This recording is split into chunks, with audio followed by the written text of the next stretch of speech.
जय हिंद दोस्तों। आज हम चैप्टर 3 स्टार्ट कर रहे हैं, जिस चैप्टर का नाम है पृथ्वी की आंतरिक संरचना।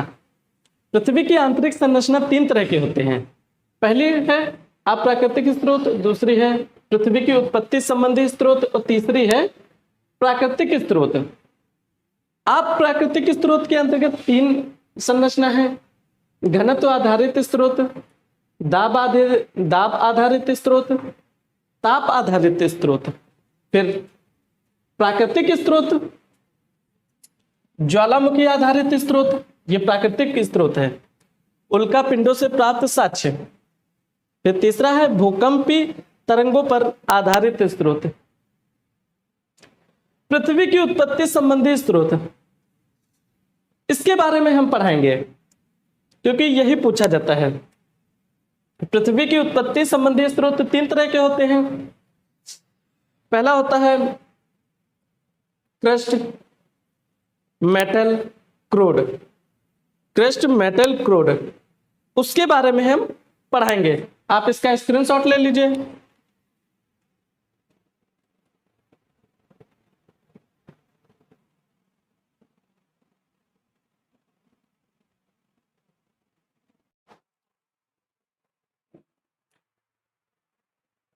पृथ्वी की उत्पत्ति से संबंधित सिद्धांतों के साक्ष्य। पृथ्वी की उत्पत्ति से संबंधित सिद्धांतों के साक्ष्य international union of geodesy and geophysics, जिसे हम IUGG शॉर्ट में कहते हैं।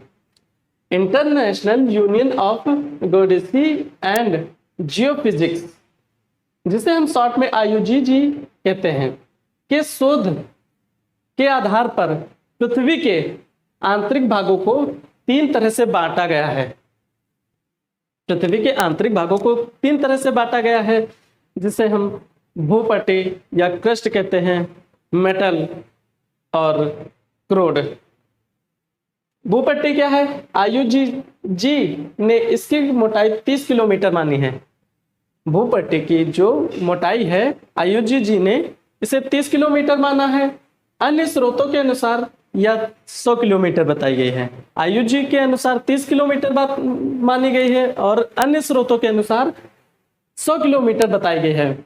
भूकंपी लहरों की गति के अनुसार 2 तरंग बताई गई हैं। भूकंपी लहरों की गति के अनुसार 2 तरंगे बताई गई हैं। नंबर 1 ऊपरी तरंग और दूसरी भीतरी तरंग या निचली तरंग। सॉरी, भीतरी नहीं, निचली तरंग। ऊपरी तरंग और निचली तरंग।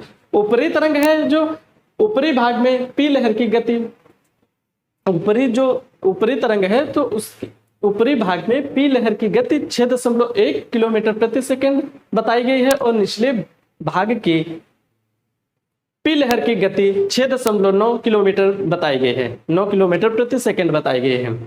ऊपरी क्रस्ट एवं निचले क्रस्ट के बीच घनत्व संबंधी कोंड्राइट असंबद्धता कहलाती है। क्या? कोंड्राइट असंबद्धता। ऊपरी क्रस्ट एवं निचले क्रस्ट के बीच घनत्व संबंधी, ऊपरी क्रस्ट और निचले क्रस्ट के बीच घनत्व संबंधी को हम कोनराइड असंबद्धता कहते हैं। क्रस्ट का निर्माण सिलिका एवं एल्यूमिनियम से हुआ है। क्रस्ट का निर्माण सिलिका एवं एल्यूमिनियम से हुआ है, जिसे हम सियाल कहते हैं। ये भूपट्टी हो गया। फिर इसके बाद हम देखेंगे मेटल। आप इसका स्क्रीनशॉट ले लीजिए।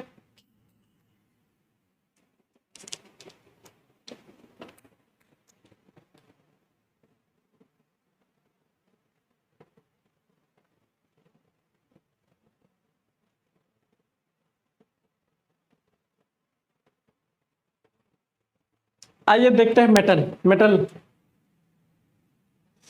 क्रस्ट के निचले भाग पर भूकंपी लहरों की गति देखी जाती है। क्रस्ट के निचले भाग पर भूकंपी लहरों की गति देखी जाती है। वह अचानक वृद्धि होती है। भूकंपी लहरों की गति में अचानक वृद्धि होती है तथा यह बढ़कर 7.9 से 8.1 किलोमीटर प्रति सेकंड तक हो जाती है।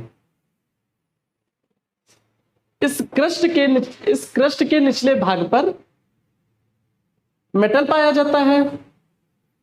मेटल के भूकंपी लहरों की गति में अचानक वृद्धि आ जाती है, जो यह वृद्धि बढ़कर 7.9 से बढ़कर 1 किलोमीटर तक हो जाती है। इसके निचले क्रस्ट एवं ऊपरी मेटल के मध्य, इसके निचले क्रस्ट एवं ऊपरी मेटल के मध्य एक असंबद्धता का निर्माण होता है। इसके निचले क्रस्ट एवं ऊपरी मेटल के मध्य एक असंबद्धता का निर्माण होता है जो चट्टानों के घनत्व में परिवर्तन को दर्शाया जाता है, जो चट्टानों के घनत्व में परिवर्तन को दर्शाया जाता है।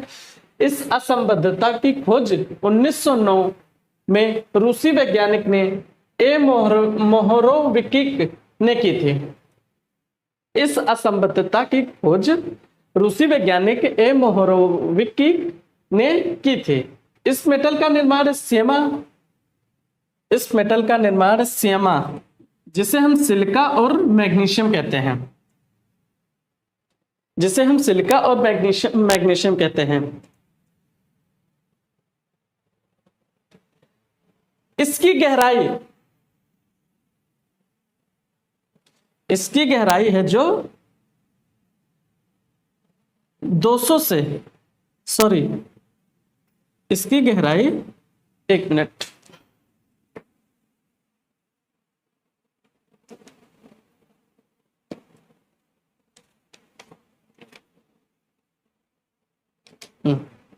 इसकी गहराई 3200 किलोमीटर नापी गई है। इस मेटल की गहराई 3200 किलोमीटर मापी गई है, इस किलोमीटर नापी गई है।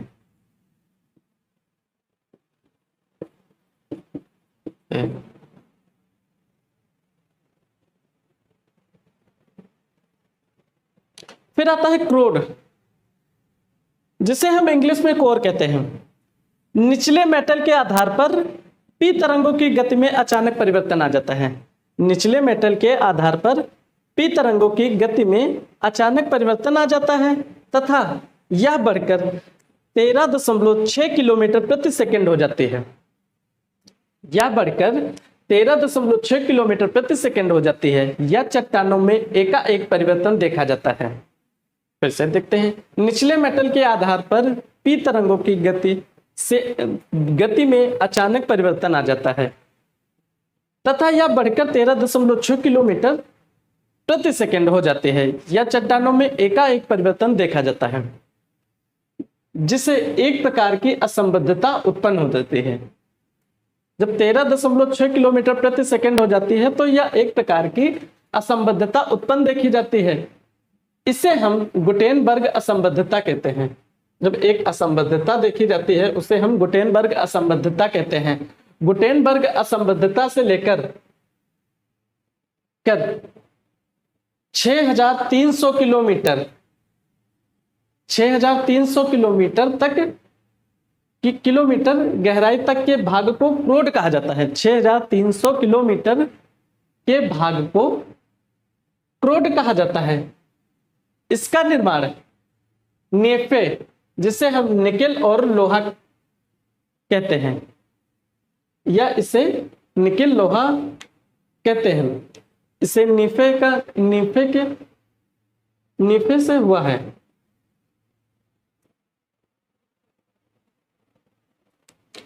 यह हो गया क्रोड। आप इसका स्क्रीनशॉट ले लीजिए।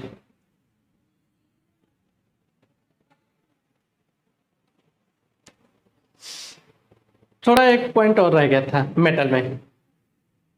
मेटल है जो आईयूजीजी के अनुसार या दो भागों में बांटा गया है। आईयूजीजी के अनुसार या दो भागों में बांटा गया है। पहला भाग है जो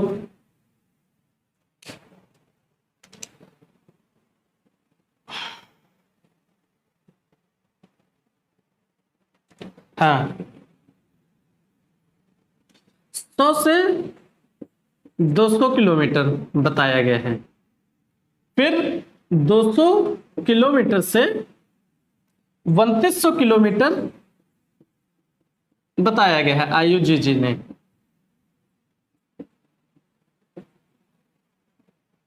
सौ से 200 किलोमीटर बताया गया है एक, और दूसरा बताया गया है 200 से 3200 किलोमीटर।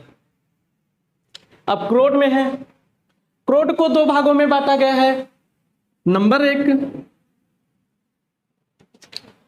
3200 किलोमीटर से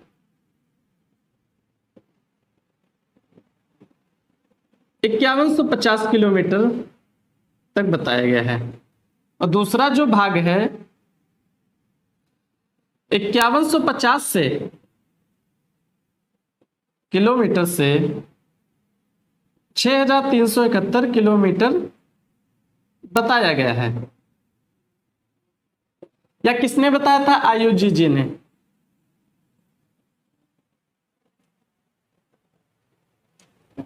अब इसका स्क्रीनशॉट ले लीजिए।